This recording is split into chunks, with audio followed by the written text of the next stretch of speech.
살아갈 수 있는 능력과 힘을 더해 주시고 이 시간 하나님 말씀을 들을 수 있도록 우리를 끌어주시니 감사합니다.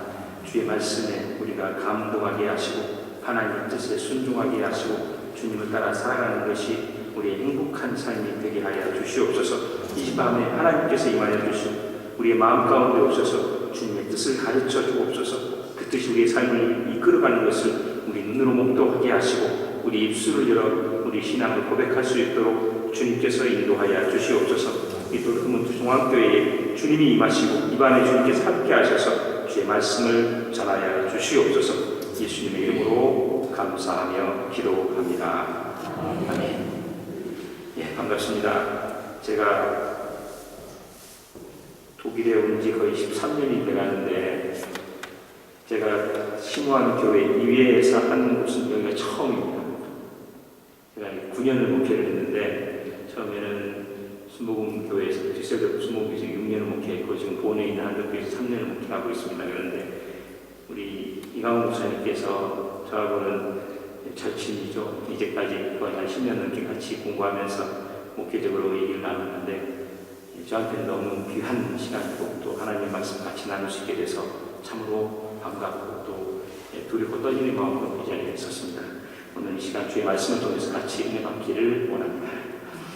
저는 오늘 마태복음 26장 36절에서 42절의 말씀을 통해서 교회와 기도라는 제목으로 같이 은혜를 나누기를 원합니다. 신앙인들이 살다가 답답한 일을 당하면 제일 먼저 하는 것이 무엇이냐 하면 언급결에 나오는 것도 기도입니다. 그렇죠? 답답한 일을 당하거나 황당한 일을 당하면 다른 거 다 제쳐놓고 기도합니다. 하나님 날 도와주옵소서. 이렇게 하는 것이 신앙인의 본능인 것 같습니다. 당장 이 앞에 있는 문제 해결해 달라고, 무너진 사업 다시 이렇게 해달라고, 자녀가 말 잘 듣고 공부 잘할 수 있게 해달라고, 또 중환질병 걸렸는데 하나님 고쳐주옵소서. 이렇게 우리가 간절하게 기도합니다. 힘들고 어려운 일이 생기면 하는 것이 기도입니다. 그런데 기도라고 하는 것이 나쁠 때도 하지만 좋을 때도 합니다. 기쁜 일이 생기면 하나님 감사합니다. 우리가 하나님 앞에 감사의 기도를 드리기도 합니다. 또 일상의 평안과 삶의 축복 주신 것 생각할 때마다 감사합니다. 이처럼 신앙인에게 있어서 기도라고 하는 것 호흡과 같아서 언제 어느 때나 필요한 것입니다. 더불어서 기도는 단순히 개인만이 아니라 공동체가 하는 것이기도 합니다. 초대교회로부터 시작해서 오늘날에 이르기까지 교회는 만민이 기도하는 집이라고 말씀하셨습니다. 하나님이 모인 곳, 하나님께서 모이게 하신 그 자리에는 반드시 기도가 있었던 것입니다. 초대교회 특별히 했던 일 중에 하나가 무엇이냐면 기도에 전념하는 것입니다.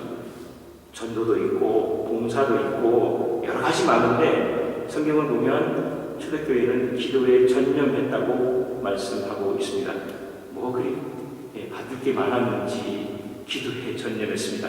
그렇게 기도에 전념했던 이 곳, 그곳이 바로 교회이고 그곳이 성도들이 모인 곳입니다. 하지만 기도는 기도하는 자와 기도를 받는 그 대상의 관계가 확실하지 않으면 그 기도는 아무것도 아니게 되어버리고 마는 것입니다. 우리가 기도할 수 있고 이 기도에 대해서 응답을 기대할 수 있는 것은 우리의 기도를 들으시는 하나님이 우리의 아버지가 되시기 때문입니다. 하나님하고 관계가 없는데 기도가 응답되니 만무한 것입니다. 그래서 우리가 엎드려 기도할 때에 우리의 마음 가운데 하나님이 어떤 분인지 확실해야만 합니다. 교회에 나올 때 하나님이 어떤 분이라고 생각하십니까? 우리가 예수를 믿으면 첫 번째 고백하는 것 중에 하나가 무엇입니까? 하나님이 우리의 아버지가 된다는 사실입니다. 예수를 구주로 믿고 우리의 죄 사함을 받고 구원받고 나면 하나님이 나를 심판하시는 심판의 하나님이 아니라 나의 아버지가 되신다는 사실. 아버지가 되니까, 내 부모님이 되니까 그 앞에 내 속을 내어놓고 기도하고 바라는 것입니다. 이 관계가 이루어지지 않으면 기도는 의미가 없어집니다. 초대교회로부터 시작해서 지금에 이르기까지 모든 교회는 이 관계를 분명히 붙잡았습니다. 교회에 나올 때 하나님이 내게 아버지가 되신다는 사실이 확신이 없으면 교회에 나올 이유가 없는 것입니다. 교회 말고도 수많은 좋은 일을 하는 많이 있죠. 하지만 교회에 유독 나와서 우리가 기도에 전념하는 이유, 하나님이 우리 아버지가 되시기 때문입니다. 바라기는 이 구원받은 사람들의 모임, 이 기도의 모임을 통해서 하나님의 역사가 일어나기를 바랍니다. 그것을 통해서 주님이 원하시는 일이 사람으로 살 수 없는 일이 우리 가운데서 일어나길 바랍니다. 사람이 할 수 없는 일을 하나님이 하십니다. 그것을 이루어가는 통로가 바로 기도인 것입니다. 기도 없이 교회는 움직일 수 없습니다. 기도 없이 하나님 역사하는 경우가 없습니다. 하나님 충분히 우리를 구원하실 수 있고 우리를 도와줄 수 있지만 기도 없이 일하시지 않으십니다. 주님께서 말씀하시기를 내 귀에 들리는 대로 행하시겠다고 말씀하셨습니다. 다 필요한 줄 압니다. 그러나 주님 우리가 기도하지 않으면 움직이지 않으십니다. 왜 그렇습니까? 관계라고 하는 것이 그렇습니다. 부모가 자녀를 기를 때 필요한 것 알죠? 이거 필요하겠다 압니다. 그런데 그 부모에게 와서 자녀가 아버지, 어머니 이거 좀 필요합니다. 주세요. 라고 하는 것, 주고받고의 관계를 통해서 관계를 확인하는 것입니다. 오늘 말씀이 우리에게 주는 의미가 있습니다. 오늘 말씀 특별히 우리 주님께서 하셨던 겟세마네 동산의 마지막 기도입니다. 주님께서 마지막 주님 앞에 섰을 때 하나님을 아버지로 두는 그분이 온 몸과 온 정성을 다해서 기도하신 그 장면입니다. 이 기도가 우리에게는 가장 큰 모범이 됩니다. 주님께서 우리를 구원하셨고 그 마지막 순간에 우리를 위해서 기도하시면서 했던 기도가 겟세마네 동산의 그 기도였습니다. 바라기는 저와 여러분이 모두 오늘 말씀을 통해서 날마다 하나님께 응답받는 기도, 그 기도를 하게 되시기를, 그래서 우리 주님께서 우리 개인들에게 행하시는, 그리고 더 교회를 통해서 역사하시는 그 뜻이 우리를 통해서 이루어지는 그러한 귀한 역사가 있기를 예수님의 이름으로 축원드립니다. 오늘 우리가 함께 읽은 이 본문, 이 주님께서 십자가를 지시기 바로 직전에 겟세마네 동산에서 하나님 앞에서 기도하는 본문이었습니다. 이제 얼마 있지 않아서 세상의 모든 죄를 짊어지시고 십자가를 지기 위해서 주님은 하나님 앞에 엎드려서 기도하셨습니다. 비록 예수님 자신이 하나님 아들이었음에도 불구하고 빌립보서에 보면 주님이 사람이 되셨고 사람의 모든 질고와 그 모든 것들을 경험하셨다고 말씀하셨습니다. 저 멀리 하나님의 구원이 보이지만 인간적인 한계가 있는 것입니다. 우리도 그렇지 않습니까? 하나님께서 우리를 구원하여 주신다 확신합니다. 그러나 막상 죽음이 우리 앞에 오면 우리의 몸은 떨고 공포에 사로잡히는 것입니다. 주님 역시 마찬가지였습니다. 하나님이셨고 저 너머에 구원이 있는지 아셨지만 그럼에도 불구하고 그분이 힘들어하셨습니다. 엎드려서 심지어 성경에서 말씀하시기를 그 땀방울이 핏방울이 되기까지 간절하게 기도하셨다고 성경은 기록하고 있습니다. 겟세마네 동산 이전에도 주님은 제자들에게 누누이 기도를 강조하셨습니다. 기도 없이는 하나님의 능력이 나타날 리가 없다라고 말씀하셨습니다. 기도가 끊기면 하나님의 역사가 일어날 방법이 없는 것입니다. 천년을 부르는 강도 댐을 막아놓으면 언제 흘러나는 듯이 아무것도 남지 않습니다. 하나님과의 관계가 그렇습니다. 어저께 기도했습니다. 그런데 오늘 안 하면 끊기는 것입니다. 부모 자녀도 한 10년 동안 안 만나고 얘기 안 하면 서먹해지고 말이 안 통하게 됩니다. 하나님의 역사가 마찬가지인 것입니다. 우리가 엎드려 기도해야만 하는 것인데 오늘 특별히 이 겟세마네 동산의 기도는 우리에게 주는 의미가 아주 있는 것입니다.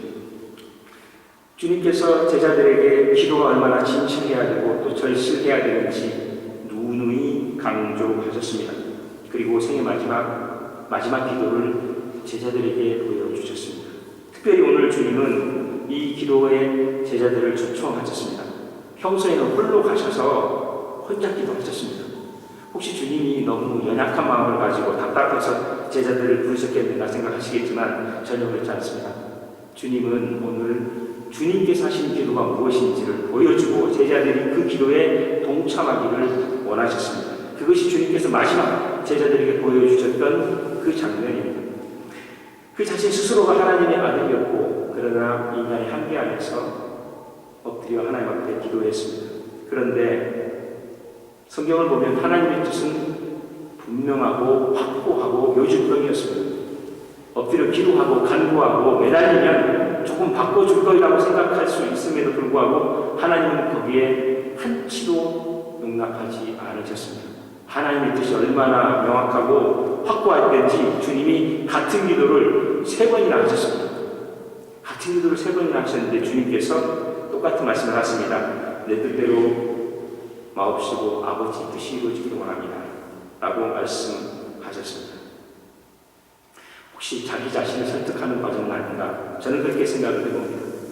하나님의 뜻이 너무 명확하고 하나님의 뜻이 너무 확고해서 인류를 구원하기 위한 하나님의 계획에 동참해야만 하겠는데 내가 받아들이지 못하는 것입니다.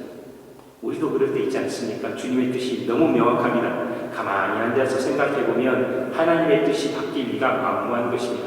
하나님 조금 시간 좀 주옵소서. 조금만 돌아가게 해 주옵소서. 조금만 여유를 주옵소서. 내가 여기서 잠깐만 있다가 가겠습니다. 우리가 이렇게 요구할 때 많습니다. 그러나 주님은 변화가 없을 때가 훨씬 많습니다. 이 하나님의 뜻 앞에 우리 예수님께서 하셨던 건 무엇이냐면 순종하는 것입니다. 자기를 낮추고 순종하는 것이었습니다. 왜냐하면 주님의 뜻이 변하지 않았기 때문입니다. 주님께서 기도의 응답을 받으셨습니다.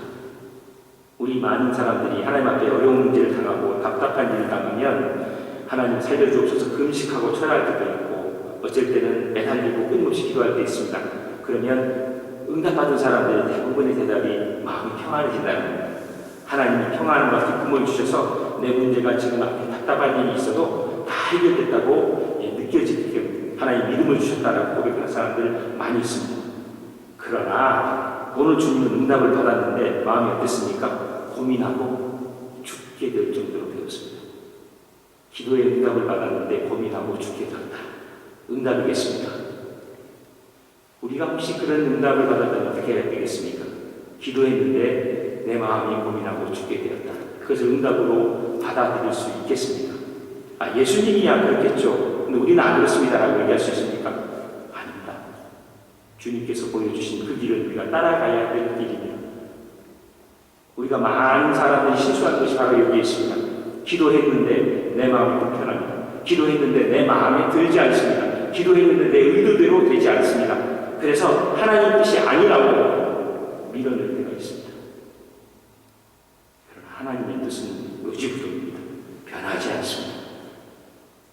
할 수 있는 일이 무엇입니까? 내 뜻을 하나님께로 맞추는 것입니다. 기도는 우리가 하나님의 응답을 기다리는 것이 아니라 우리가 하나님 앞에 응답하는 것입니다. 주님 앞에 엎드려서 주님 내가 부족한 사람입니다. 나를 도와주옵소서. 그렇게 우리 자신을 드리고 그 뜻 앞에 우리를 맞추는 작업이 바로 기도입니다. 이 기도의 작업이 교회에 없으니 자기 주장만 나옵니다. 하나님 앞에서 살아갈 때에 우리가 놓치고 살아가는 것이 바로 이것입니다. 교회가 평안하고 모든 사람들이 같은 뜻을 가지고 의견의 일치가 다 이루어져서 이루어지는 교회가 이 세상에 존재합니까? 없습니다. 어느 교회든지 분쟁이 있고 어느 교회든지 고통이 있고 어느 교회든지 힘든 게 있습니다. 그럼 어떻게 합니까? 하나님 어느 날 갑자기 은혜를 확 주셔서 온 사람들이 다 하늘나라의 마음을 가지고 살게 해주옵소서. 가능합니까? 불가능합니다. 우리의 마음 가운데 답답한 일이 있고 우리가 어떻게 느끼는지 거기에 너무 집중하다 보면 주님께서 하셨던 이 기도의 본래적인 의미를 상실할 때가 있습니다. 주님께서 오늘 우리에게 주시는 말씀의 핵심은 무엇이냐면 우리의 마음을 하나님께로 맞춰야 한다는 것입니다. 기도라고 하는 작업, 교회가 기도하는 데 전념했다는 것은 온 성도가 모여서 주님의 뜻에 우리의 뜻을 맞추는 작업을 했다는 것입니다. 옆에 있는 사람하고는 뜻이 안 맞을 수 있습니다. 옆에 있는 사람하고는 으르렁댈 수 있습니다. 바로 옆에 있는 사람이 얼마나 힘든 사람인지 하나님 저 사람 내 옆에 있으니까 내가 신앙생활을 못하겠습니다. 이렇게 얘기할 때 있습니다. 없으니 만무합니다. 하나님께서 그렇게 강조한 것이 무엇이냐면 이웃사랑입니다. 왜 주님께서 그렇게 강조했겠습니까? 내 마음 내놓고 서로 마음 터놓고 지냈는데 이 사람이 나를 팍 치면 진짜 아픕니다. 그렇죠? 그 사람하고 나하고 살아가면서 마음 깊은 대화도 나누고 삶의 여러 가지 얘기 나누는데 그 사람이 나한테서 돌이키면 그 상처가 오래 갑니다. 근데 그 사람이 하필이면 교회에 같이 있습니다. 어떻게 살아갑니까? 주님께서 오신 그 자리에도 여전히 우리 마음 가운데 분열이 있습니다. 그러나 교회가 전념한 것은 내 옆에 사람과의 마음 맞추는 것이 아니라 하나님 앞에 내 뜻을 맞추는 것입니다. 교회의 하나됨은 내 옆에 사람이 나의 말에 동의하는 것이 하나됨이 아니라 그 사람과 내가 뜻이 다를지라도 예수 그리스도를 의지하고 그 안에서 하나 되는 것입니다. 그것이 바로 교회의 하나됨이고 그것이 초대교회가 같이 모여서 기도에 전념했던 이유입니다. 그 어떤 일보다도 먼저 했던 것이 바로 기도였습니다. 기도는 내 것을 이루어 주옵소서 간구하는 그러한 기도가 전부가 아닙니다. 하나님께서 기도를 우리에게 호흡이라고 하셨습니다. 영적인 호흡이라고 하셨습니다. 왜 그렇습니까? 기도 없으면 우리가 하나님의 신앙에서 떨어지기 때문입니다. 내 뱃속으로 나서 내가 기른 자식도 내 마음을 다 이해해주지 못하는데 인생을 다르게 살았던 분들이 한 공동체로 모여서 한 마음을 이룬다는 것이 인간적으로 가능한 일이겠습니까? 불가능한 일입니다. 그러나 우리가 기도하면 하나님 앞에 들어서 우리 마음을 내어놓고 내 뜻을 주님 앞에 맞추면 인간적으로 불가능한 일이 이루어집니다. 그것은 어떤 한 사람이 교회를 주도하거나 이끌어가서 되는 일이 아닙니다. 교회는 목회자가 이끌어가는 것도 아닙니다. 교회는 평신도 중에 봉사와 능력을 잘하는 장로님, 권사님이 이끌어가는 것이 아닙니다. 교회는 예수 그리스도가 이끌어가는 것이 눈으로 보여져야 됩니다. 많은 사람들이 예수님의 역사를 자기 것으로 가져갑니다. 하나님께서 일을 하셨습니다. 그런데 이유를 붙입니다. 주님, 내가 열심히 기도했으니 당연하죠. 이거 받는 거. 주님의 역사가 상실되어 버립니다. 주님이 드러나지 않으니 주님 앞에 마음을 모을 수가 없는 것입니다. 기도의 자극은 거기에 있습니다. 주님이 일하시는 것을 찾아내는 것입니다. 주님의 역사를 내 눈앞에 보여드리는 것입니다. 그래야만 마음이 하나 될 수 있습니다. 교회가 기도에 전념했다는 것 바로 여기에 있습니다.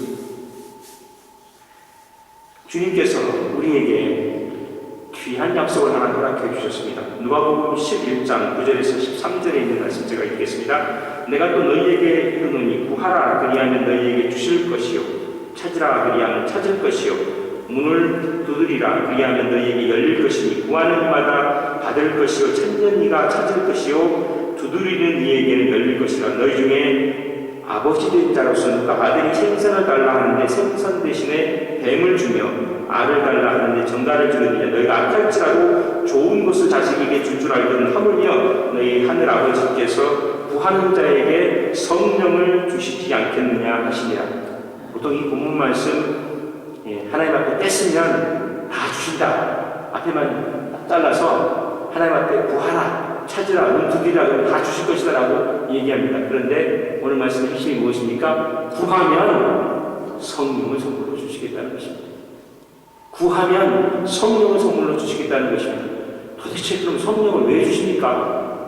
문제의 해결이나 주시지, 내 자식 좀 잘되게 해주시지, 내 사업 잘되게 해주시지, 병 고쳐주시지. 성령 너무 과하십니다. 아니면 지금 필요하지 않습니다. 이렇게 우리가 얘기할 수 있습니다. 그런데 성경은 분명하게 얘기합니다. 구하라. 그러면 성령을 선물로 주실 것이다. 성령께서 오셔서 하는 일이 무엇입니까? 요한복음 14장 16절에 이렇게 말씀합니다. 보혜사 곧 아버지께서 내 이름으로 보내실 성령 그가 너희에게 모든 것을 가르치고 내가 너희에게 말한 모든 것을 생각나게 하시리라. 기도하면 하나님의 말씀, 주님께서 내게 향하신 뜻이 생각난다는 것입니다. 성령께서 오셔서 이게 너희를 향한 하나님의 뜻이다라고 가르쳐 주신다는 것입니다. 우리가 하나님의 뜻을 꺾을 수 있겠습니까? 불가능할 것입니다. 주님께 와서 기도하고 간구하면 하나님의 성령이 오셔서 예수님께서 우리에게 주셨던 그 말씀을 기억나게 하십니다. 하나님 말씀이 이런 것이라고 깨닫게 하십니다. 주님의 의도, 주님의 마음이 이런 것이라는 것을 내 마음에 이해시켜 주십니다.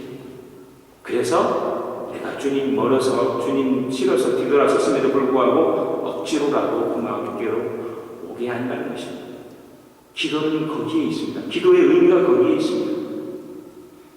그렇다면 왜 우리가 하나님 앞에 우리의 뜻을 놓고 하나님의 뜻에 맞춰야 되겠습니까? 우리가 교회에 나오는 이유가 무엇입니까?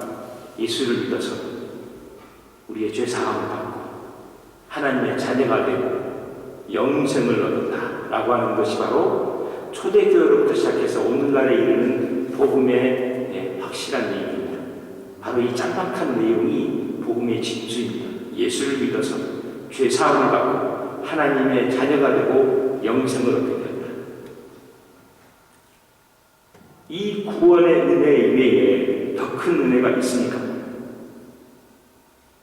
이 구원 이외에 더 큰 은사가 있습니까? 하나님의 그 구원의 사역이 부족해서 뭔가 더 채워 넣어야 하겠습니까? 아닙니다. 주님께서 우리를 구원해 주신 것은 그 구원받은 그 사람은 인생의 가장 높은 목표를 이룬 것입니다. 사람이 살면서 이룰 수 있는 가장 최고의 목표를 이룬 것입니다. 예수 그리스도를 믿고 구원받은 그 사람은 이 세상에서 이룰 수 있는, 인간으로 이룰 수 있는 최고의 목표를 이룬 것입니다. 그래서 구원받은 사람은 더 구할 것이 없습니다. 구원받은 사람이 더 구할 것이 있다면 예수 그리스도에게 다른 것을 또한 구해야 됩니다. 주님께서 말씀하시기를 너의 사랑이 지금 작으니 하나님의 사랑을 키워서 성숙한 사랑을 얻어라 라고 말씀하지 않으셨습니다. 주님은 항상 이렇게 말씀하십니다. 너의 처음 사랑을 기억해라. 왜 그렇습니까? 우리는 살아가면서 작은 사랑을 키워갑니다. 그러나 하나님은 우리에게 처음에 다 주셨습니다.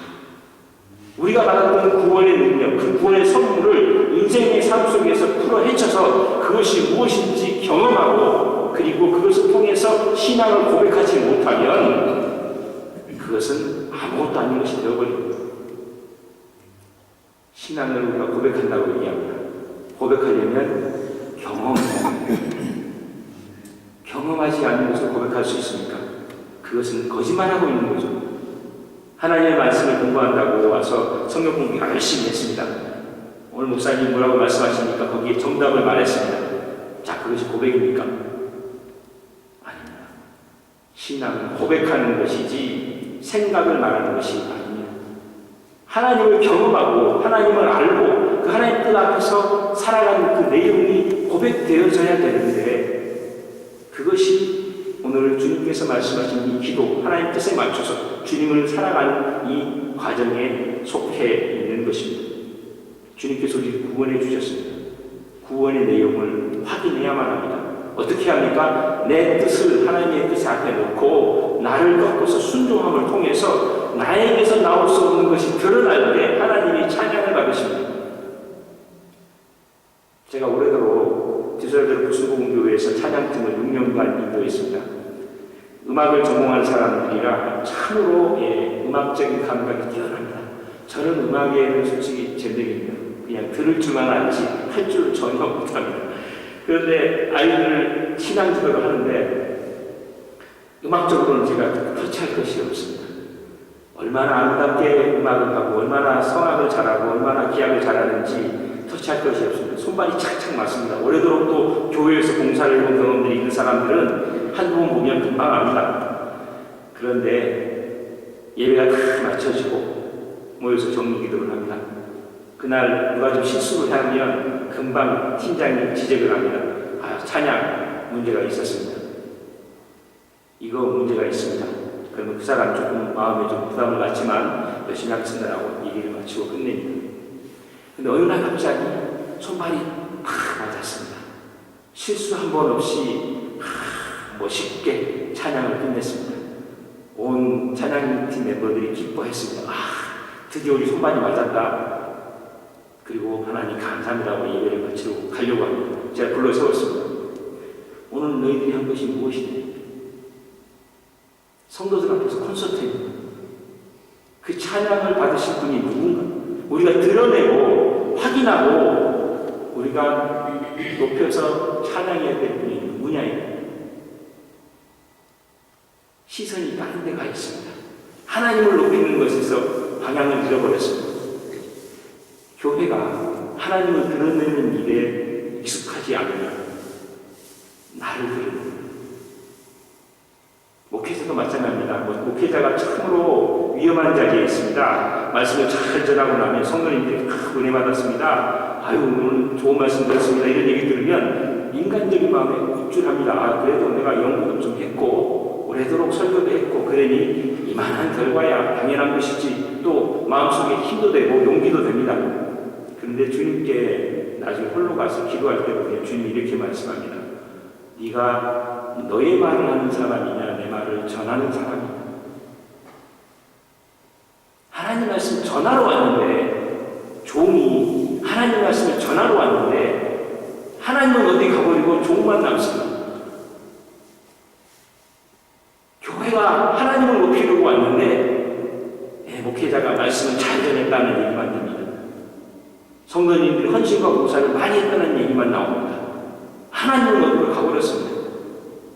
내 뜻이 성취됐고 내가 계획한 것이 이루어졌습니다. 금식하고 철야했더니 하나님 이루어주셨습니다. 하나님께 감사합니다. 간증하는 것, 저 상당히 위험할 때가 많이 있습니다. 제가 여의도 순복음교회에 있으면서 제일 보기 힘들었던 것이 무엇이냐면 파이프 오르가 아니었습니다. 왜냐하면 어떤 장로님이 교회를 크게 짓는데 몇 억이 넘는 파이프 오르간을 기증하셨습니다. 근데 그 앞에 어떤 장로님 증이라고 딱 밑에 써놨어요. 교회에 드러내야 될 것이 장로님이 얼마나 헌신했느냐가 아닙니다. 목회자가 얼마나 능력 있고 얼마나 고민하고 노력해서 말씀을 전했냐 이거 얘기하는 건 아닙니다. 내가 하나님 앞에 이만큼 헌신하고 봉사했더니 하나님 날 축복해 주셨습니다 고백하는 거 아닙니다. 그건 하나님을 높이는 것이 아니라 내가 그럴 만한 능력이 있었다는 것을 자랑하는 것밖에 되지 않습니다. 교회가 올바로 가려면 설교가 끝나고 성도들이 교회 밖을 나갈 때 오늘 하나님께서 이 말씀을 하셨습니다만 나와야 돼요. 우리가 찬양이 끝나고 난 다음에 주님께서 우리의 찬양을 이렇게 들었습니다. 이 말만 나와야 돼요. 그게 나오려면 내 뜻을 낮추고 하나님 뜻에 나를 맞춰야 되는 것입니다. 이것이 되지 않으면 우리가 받은 구원이 의심스럽게 됩니다. 예수를 믿는 사람은 처음부터 다 받은 사람입니다. 교회에 오시면 많은 재직분들이 힘들어할 때가 있습니다. 교회에 재정이 흔들리고 어려운 일이 생기면 생활은 돼야 되고 특히 독일 같은 경우에는 사회적 시스템에서 움직여야 되니까 들어갈 돈이 들어가야 됩니다. 그런데 재정 부담이 항상 하시는 분들이 하시죠. 저도 오래 목회를 해보니까 그게 나옵니다. 헌신하신 분들 헌신하시고 부담을 가지고 그분이 더 가집니다. 그러다 보면 교회적으로 문제가 생길 때가 있죠. 그러나 그 일들이 손해가 나고 왠지 아깝게 느껴지고 부담이 되는 이유가 무엇이냐면 한 가지를 놓쳐버려서 그렇습니다. 내가 예수 믿고 구원받아서 죽을 사람이 살았다. 이걸 잊어버리면 교회의 모든 일들은 도로 받아야 될 거래가 됩니다. 내가 어느 날 갑자기 다른 사람들보다 훨씬 많이 헌신했습니다. 그럼 하나님 앞에 엎드려 기도합니다. 주님, 내가 이렇게 헌신했으니 내게 축복 주시옵소서. 내가 이만큼 고민하고 저 사람들의 상처 입었으니 하나님 나를 안아주시고 위로해 주옵소서. 구원받았고 다 받은 사람이라는 사실을 잊어버리면 그 다음부터 내가 하는 모든 것들이 다 하나님 앞에 내미는 내쉬는 겁니다. 하나님, 내가 이만큼 일했으니 주옵소서. 주님 뭐라고 말씀하십니까? 1만 달란트 빚진 네가 500데나리를 나보고 내놓으라고 했느냐 이렇게 얘기하시겠습니다.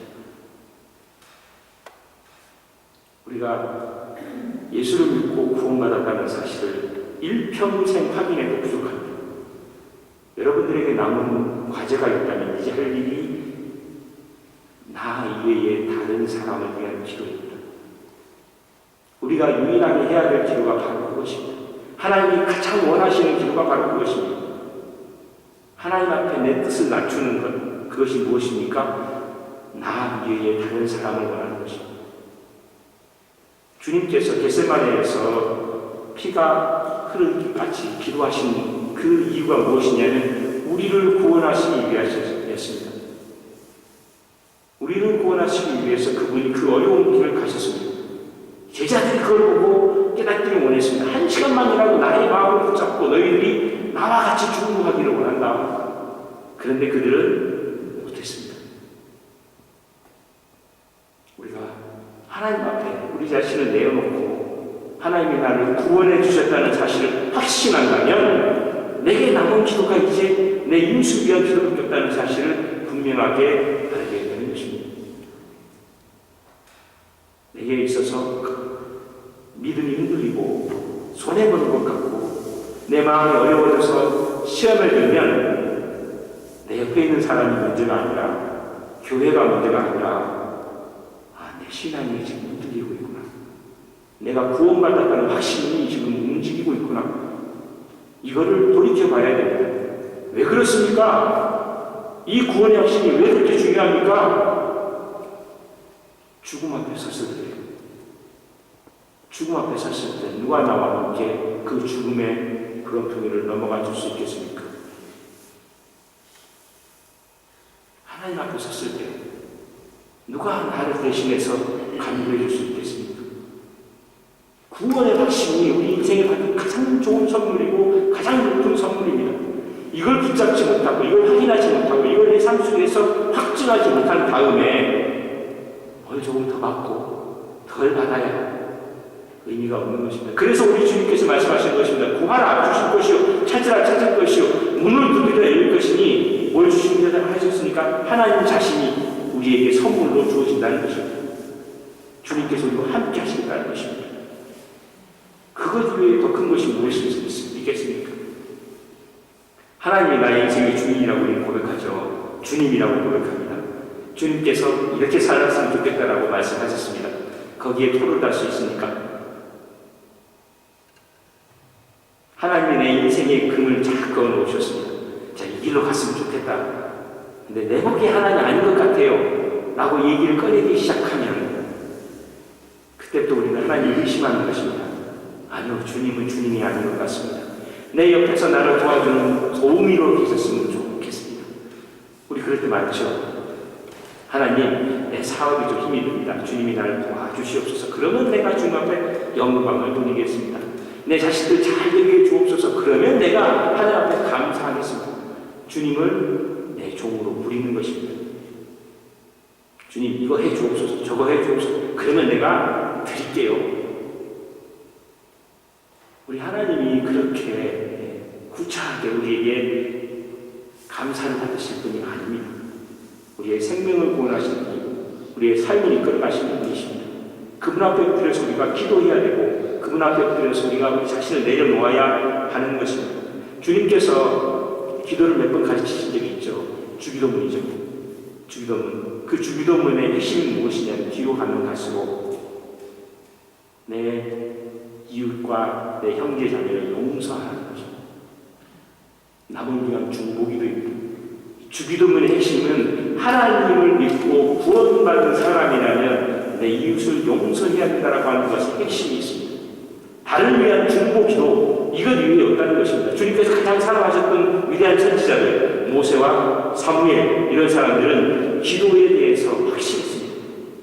모세가 했던 기도가 무엇입니까? 항상 주님 앞에 나와서 내 어려운 사람들을 위해서 기도했던 것입니다.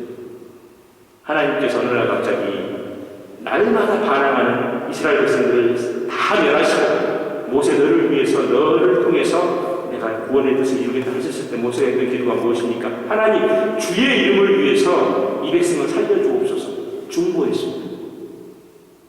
하나님이 가장 기뻐하시는 기도가 바로 중보기도예요. 다른 이들을 위한 기도 이것 없이는 교회가 살아남을 수가 없습니다. 그런데 그것이 내가 마음이 너그러워지고 내 생활이 풍부해지고 내가 좋은 위치에 서야만 가능한 것이 아니라는 것입니다.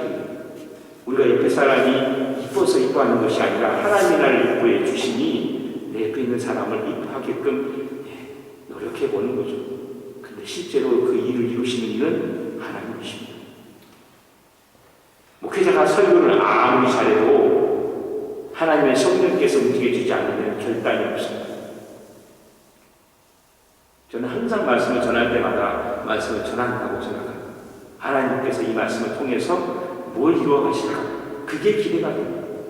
그래서 모든 성도가 예배를 잘 마치고 나면 주님이 오늘 이 말씀을 통해서 어떤 일을 이루실까 기대를 하고 살아가게 되는 것입니다. 그것이 좋은 일이든 좋지 않은 일이든 마찬가지입니다. 주님이 우리와 함께 하시니 구원받은 사람은 아까 처음 말씀드렸던 것처럼 다 받은 사람이라고 말씀드렸습니다. 인생의 고민이 끝난 사람들입니다. 이제부터 남아있는 이 삶은 그것이 고난이 되었다, 축복이 되었다, 그것을 통해서 하나님이 사용하시기를 원하시는 것입니다. 그리고 그것을 통해서 주님이 드러나기를 원하십니다. 그 결과가 꼭 좋지만은 않습니다. 바울의 인생을 한번 살펴보십시오. 바울이 어떤 고백을 했습니까? 자신이 여기 가서 치이고 저기 가서 얻어맞고 온갖 구차한 일을 바라하고 교회를 위해 헌신했는데 자기는 세상에 찌꺼기 같이 된다라고 고백합니다. 내 인생 뒤돌아보니 인생이 다 망가진 것 같아 보였습니다. 바울이. 근데 그가 다시 고백합니다. 여기서 만족하지 말자. 내가 하늘나라 갔을 때 주님 앞에 가서 판단을 받을 것이다. 예수 믿고 구원받은 사람의 모습이 이렇습니다. 내 인생이 불행한 상황으로 끝나더라도 그것이 불행이 아닌 것은 인생의 아웃가위가 끝났기 때문에 예수를 믿는 사람이 인생의 뺑불행으로 하나님 믿고 안 믿고를 결정하는 것처럼 어리석은 것이 없습니다. 새벽기도 하다가 누가 교통사고 나가서 죽었습니다. 그러면 사람들이 얘기하죠. 아이고 저 사람은 뭔가 잘못을 했겠거니 고개를 끄덕이고 나는 그렇지 않습니다라고 하나님 앞에서 얘기를 합니다. 그러나 그렇지 않습니다. 하나님이 무슨 뜻이 되시겠죠. 하지만 우리는 이해할 수 없습니다. 예수를 믿는 사람은 순교자의 삶을 살아도 복이 있습니다. 세상 사람들의 눈에 볼 때 순교자의 삶이 좋아 보입니까? 순교당하는 사람이 마음이 기쁘겠습니까? 아닙니다. 그러나 우리를 구원해 주신 예수 그리스도를 붙잡고 견디는 거죠. 그럼 하나님이 그 견디시는 능력을 주셔서 그 죽음의 강을 넘어갑니다. 사람들이 볼 때는 멸시고 사람들이 볼 때는 절망이고 사람들이 볼 때는 끝난 것이지만 하나님은 그것을 사용해서 주님이 나타나게 되는 것입니다. 우리의 남은 삶이 하나님을 드러내는 도구가 되어야 돼요. 많은 사람이 그걸 하지 못합니다. 왜 그렇습니까? 내 뜻을 하나님 앞에 관철시켜서 하나님의 종으로 부리기 때문입니다. 생명의 주인 하나님을 내 삶 속에서 확고하게 붙잡지 못하면 죽음 앞에 섰을 때 우리는 우리와 함께 갈 동반자를 잃어버리고 말 것입니다. 신앙이라고 하는 것, 그것은 아까 말씀드렸듯이 천년을 흐르는 강과 같습니다. 하나님과의 끊임없는 관계, 그분과 눈을 맞추고 조금 더 친해지고 진짜로 하나님 말씀이 내 삶의 능력이 되는지 확인해보고 경험해보고 그래서 초대교회 신자들처럼 신앙을 고백할 수 있을 때 주여 내가 저 죽음 앞에서도 당당하게 삶을 살아갑니다. 어려운 일을 당해도 내가 낭망하지 않습니다. 심지어 불행한 일을 당해도 내가 꺾이지 않습니다. 하나님 앞에 살아가게 되는 것입니다. 내 마음을 내려놓고 내 뜻을 하나님 앞에 내려놓고 하나님 이 교회를 붙잡아 주옵소서. 내 저 사람하고 단 1초도 여기 있기 싫은데 하나님 붙잡습니다. 내 뜻을 내려놓습니다. 그 기도 앞에 하나님이 교회의 하나님을 이루어 주시는 것입니다. 어떤 사람이 능력 있고 마음이 넓어서가 아니라 하나님의 역사하심이 거기서 드러나는 것입니다. 온 교회 성도가 주님의 역사를 고백하게 되는 것, 이것이 교회 예배의 이유입니다. 교회 찬양의 이유입니다. 우리가 모여서 헌신하고 봉사하는 이유입니다. 하나님의 역사가 없고 하나님의 분명한 은사가 없는데 어떻게 우리 하나님을 고백할 수 있겠습니까? 죽음은 너무나도 허심합니다. 어떤 사람에게도 올 수 있습니다. 어린아이라고 죽음이 안 옵니까? 그것만큼 분명한 것이 없습니다. 그런데 우리는 믿음을 너무 희미하게 갖고 있습니다. 주님은 우리의 삶 속에서 이 믿음을 확인하기를 원하십니다. 주님은 이 믿음이 진짜로 생명을 가져다 주는 것인지 증명하기를 원하십니다. 그러기 위해서 주님 앞에 무릎을 꿇어야 합니다. 그러기 위해서 하나님 앞에 우리 삶을 맡기고 주님이 일하시는 것을 보게 해 주옵소서. 온교회 성도들이 삶 속에서 외치고 붙잡아야 됩니다. 성도 여러분, 이 귀한 시간, 이 귀한 헌신과 봉사를 통해서 교회를 섬기고 계십니다. 의미가 있어야 되겠죠.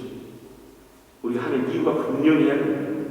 삶 속에서 하나님이 주신 은혜를 발견하지 못하면 여전히 우리는 죽음 가운데 있는 것입니다. 하나님께서 우리에게 주시는 사명, 나 자신에 대한 기도를 멈추고 내 옆에 있는 이를 위해서 기도하는 것입니다. 성경은 자기 자신을 사랑하는 것이 가장 큰 죄라고 얘기했습니다. 자기 자신을 사랑하는 것, 하나님보다도 사랑하는 것, 그것을 가장 큰 죄라고 성경은 말씀하고 있습니다. 예수를 믿으면 죄와 죽음의 종로를 타던 사람이 거기서 벗어나서 처음으로 내 곁에 있는 사람을 보게 됩니다. 하나님께서 주신 삶이 바로 그것입니다. 내가 넉넉하고 내가 부유하고 내가 여유가 있어서 내 마음이 포근해서 주는 게 아닙니다. 쓰리고 아프지만 줄 때 있습니다. 미워 죽겠지만 줄 때 있습니다. 여러분들은 교회, 여기는 좀 덜 하시겠지만 교회 성도들 안에 보면 원수들이 있죠. 그렇죠? 있습니다. 주님께서 그래서 원수를 사랑하라고 하셨는데 그 원수를 사랑할 수 있는 방법 딱 한 가지밖에 없습니다. 엎드려 기도하는 것입니다. 기도하면 하나님이 역사하십니다. 그 절망에서 하나님이 꽃을 피우십니다. 거기에서 생명을 보여주십니다. 교회가 사람들의 모임으로, 사람들의 힘만으로, 사람들의 계산으로만 움직이면 거기는 교회가 아닙니다. 예산이 적으니까 이만큼 주십시다. 그럴 수 있죠. 하지만 그것은 예수를 믿고 살아가는 사람들의 가치관이 아닙니다. 아이를 기르는데, 아이를 키우는데 그 어느 부모가 손해라고 생각하겠습니까? 내 자식한테 이거 한 지금 투자해가지고 나중에 못 돌려받을 것 같으니까 적당히 투자하자. 이런 부모가 몇 사람이나 됩니까? 자녀에게 들어가는 건 내가 못 먹어도 그 자녀에게 주는 것은 귀한 것을 줍니다. 설사 내가 하나도 받지 못할지라도 줍니다. 그 누구도 그것을 손해라고 얘기하지 않습니다. 정상적인 부모는 오히려 더 주고 싶어 하죠.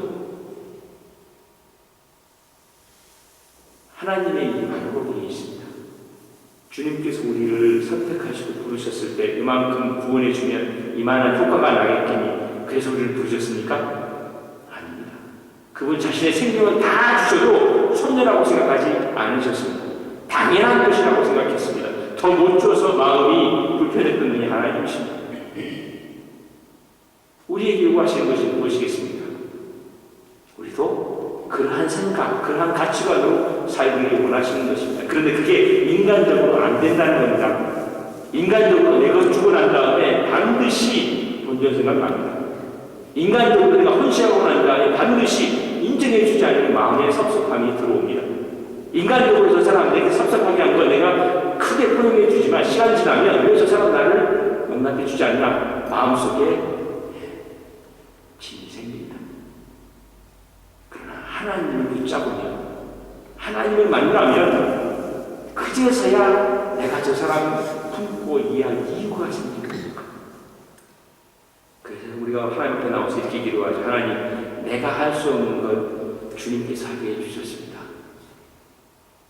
마지막 때에 우리가 주님 앞에 갔을 때 이렇게 고백하죠. 주님이 다 해줬습니다. 다 주님의 은혜입니다. 저는 처음에 이 말씀 들었을 때 하나님 너무 하신다 라고 생각했습니다. 일을 우리 다 시켜놓고 다 하나님 하셨다니. 고통당하는 건 나고 부족한 것도 나고 힘든 것도 난데 하나님이 다 하셨다니. 적게 심고 많은 거 드시는 분이구나 저는 그렇게 생각했습니다. 그런데 제 착각이었습니다. 하나님이 일을 하십니다.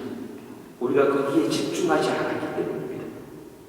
수많은 바리새인과 서기관과 율법사들이 주의 말씀을 공부했습니다. 아침부터 저녁까지 평생을 하나님 말씀을 하나하나 공부했습니다. 그런데 그들은 예수님, 하나님의 아들이 옆에 있음에도 불구하고 그분이 하나님의 아들인지 몰랐습니다. 어떻게 그게 가능합니까? 우리가 주님 앞에 나아갈 때 주님을 경험해야만 합니다. 하나님 앞에 내 자신을 내려놓고 주님이 드러나기를 원해야만 합니다. 머릿속에 지식이 있다고 되는 것이 아닙니다. 온 성도가 하나님의 살아계심에 대한 확신이 없으면 여기 모여있을 이유가 없습니다. 이 시간에 차라리 인생을 즐기고 자신의 삶을 사는 것이 훨씬 나은 거죠.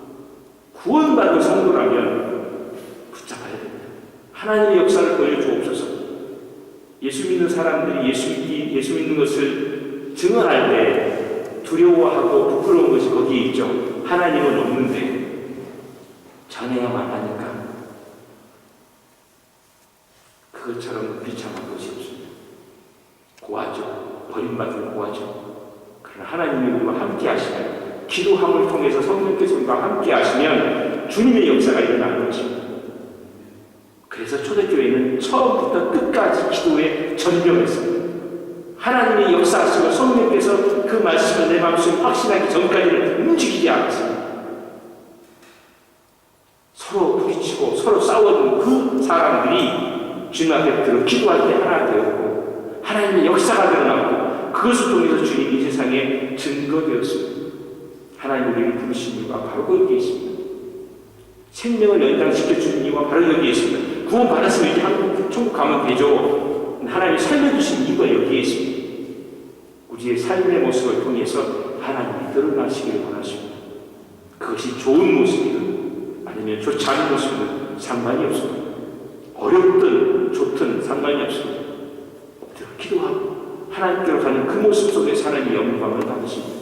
그것을 통해서 믿지 않는 다른 사람들이 구원을 받게 되는 것입니다. 은혜가 그렇게 흘러갑니다.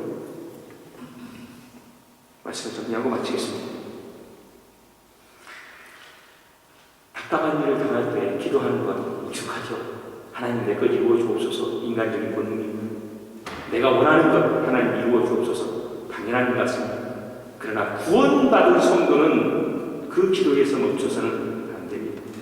하나님 앞에 엎드려 기도하면 하나님이 후회 주시고 꾸짖지 않으신 그 하나님께서 성령을 선물로 주십니다. 주님께서 오셔서 하나님 말씀을 분명하게 세워주십니다. 하나님 말씀 어렵습니까? 하나님 말씀이 어렵습니까?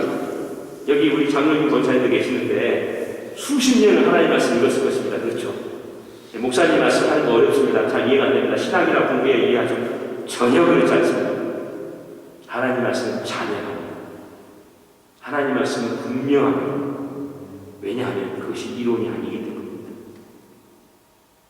내가 한 사람의 자녀로서 그리고 부모로서 형제로서 자매로서 살아왔다면 거기 하나님 말씀이 분명하게 있습니다. 엎드려 기도하고 하나님을 경험하고 주님께 나아가서 고백할 수 있는 신앙이 되어야만 하는 것입니다. 그것을 위해서 기도해야 합니다.